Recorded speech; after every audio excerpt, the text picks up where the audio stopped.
नमस्कार, मैं हूं अंकुर और आप देख रहे हैं सत्यहिंदी.com।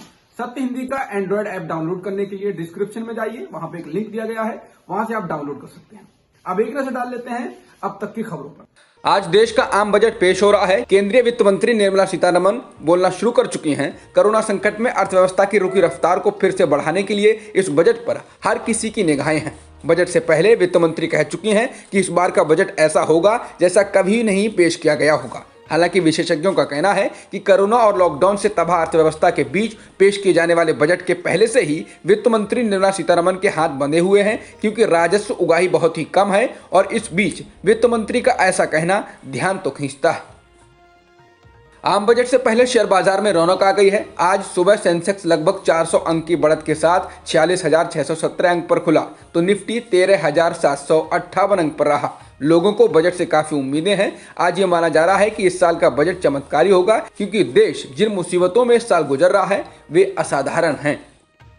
कांग्रेस ने बजट पेश होने से पहले सोमवार को कहा कि वित्त मंत्री निर्मला सीतारमण के लिए सोच और क्रियान्वयन की गतिहीनता से बाहर निकलकर लोगों की उम्मीदों पर खरा उतरने और सार्थक परिणाम देने की चुनौती है। पार्टी के मुख्य प्रवक्ता रणदीप सुरजेवाला ने ट्वीट किया कि अधिकतम नारा न्यूनतम काम वाली सरकार बजट को लेकर भारत की उम्मीदों पर खरा उतर पाएगी।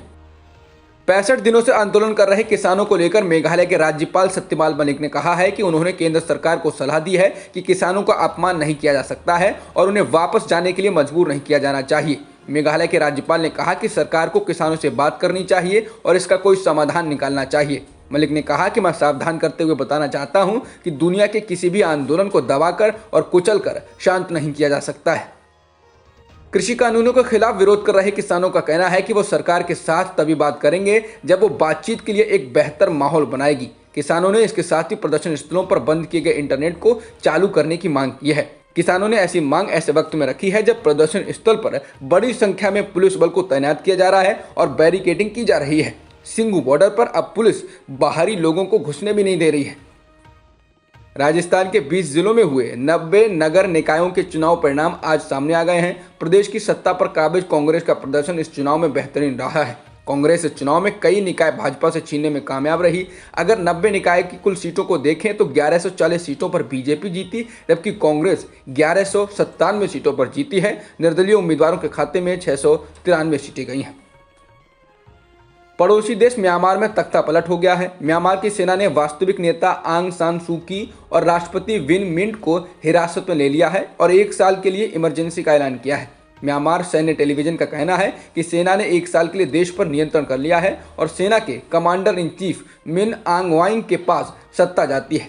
म्यांमार सेना का कहना है कि चुनाव धोखाधड़ी के जवाब में तख्ता पलट की कार्रवाई की गई है। इस तख्ता पलट के साथ ही देश के अलग अलग हिस्सों में सेना की टुकड़ियों की तैनाती कर दी गई है।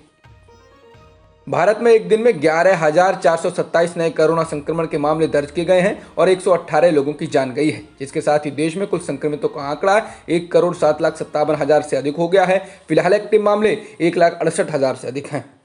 अब तक की खबरों में इतना ही। बाकी खबरों के लिए बने रहिए सत्यहिंदी.com के साथ। सत्य हिंदी का ऐप डाउनलोड करें गूगल प्ले स्टोर पर।